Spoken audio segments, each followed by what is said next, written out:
Okay, darlings, guess what? I'll have to cancel the other one because earlier it wasn't even working. I didn't have any sound. Sad face? Hang on one second.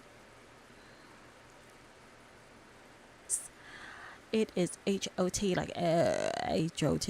Yeah, his temperature's like really racing, but it is cold summer. So, what is your expectation but summer?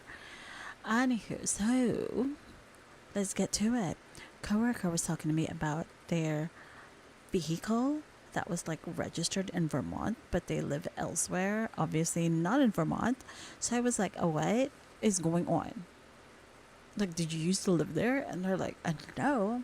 It used to be like this called America's DMV. And I was like, what was? And they were like, Vermont. Vermont was called America's DMV. And I'm like, what? I need to do a little research on that when I got home. Because, Auntie Sarcy's 106. So, yeah, about that. Anyway, so, again, I don't know about you, but Auntie Sarcy, had never heard of this open secret that is Vermont being America's DMV. The state of Vermont, okay? Like, literally. They were willing to register just about any vehicle to any person living anywhere in the United States, so long as they can show that, one, they could verify the VIN number of the vehicle and show a bill of sale. I know, right? Super basic, like literally. And so that goes for like the hoopty that, like, really needed to be sent off to the salvage yard, but then you saw it on your road trip from like the East Coast to the West Coast, and you're like, no, I can't let it go. So, you're not going to pass registering it in your home state. So, what do? You go and get that registered in the state of Vermont. Well, was. Because, let's move on along. Why? Anywho, it also goes for, like, say, converting an old school bus into a motorhome. As you know, motorhomes have their own registration requirements. So, if you wanted to get around that, you would have just previously gone and requested a registration in Vermont. And, I'm sure the list is endless there. I mean, who would deny themselves the ease of paying $6 for registering a vehicle from any state in Vermont without the hassle of actually proving personally that you own the said vehicle? Like, having to show up at the DMV, getting in line, and staying in line for 3+ hours. I'm just saying. And the cherry on that cake is that you could get your plates instantly, like on your phone, to keep handy, or like to print out, like if you needed to affix it to your vehicle or whatever, temporarily. That is so fracking wild. I know. So apparently, there's a caveat to that. You could technically, in the past, if you were living out of state,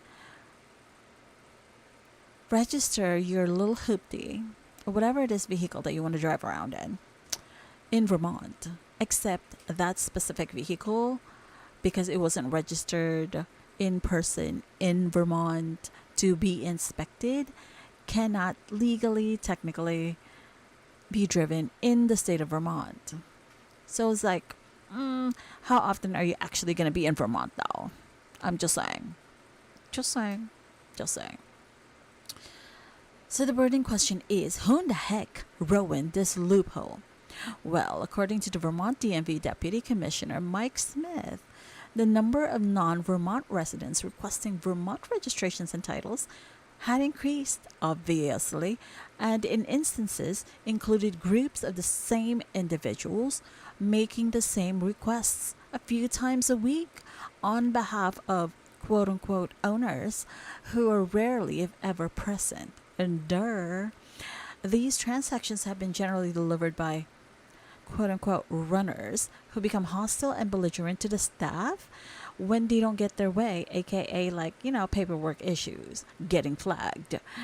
Add to that the same signatures on the power attorney forms and applications, leading again the DMV personnel in Vermont to obviously question the authenticity of the forms being submitted. I mean, so unfortunate. So the loophole had to be closed as of June 26, 2023. And this is why we can't have nice things. Okay, and so I'm so kidding. Definitely doesn't apply to this one. Hello. Anywho, what are your thoughts? Did you know about this beforehand, before this video? Or didn't you know? Anyway, do share your comments in the comment box below. Keep it profesh, obviously. And don't forget to like and subscribe, darlings. Oh, and also, do not forget to stay fabulous, because what else are you going to do, right? Is to keep being fabulous, little you. Leave some grace for others. And remember to journey and gratitude. So, until the next one, I will see you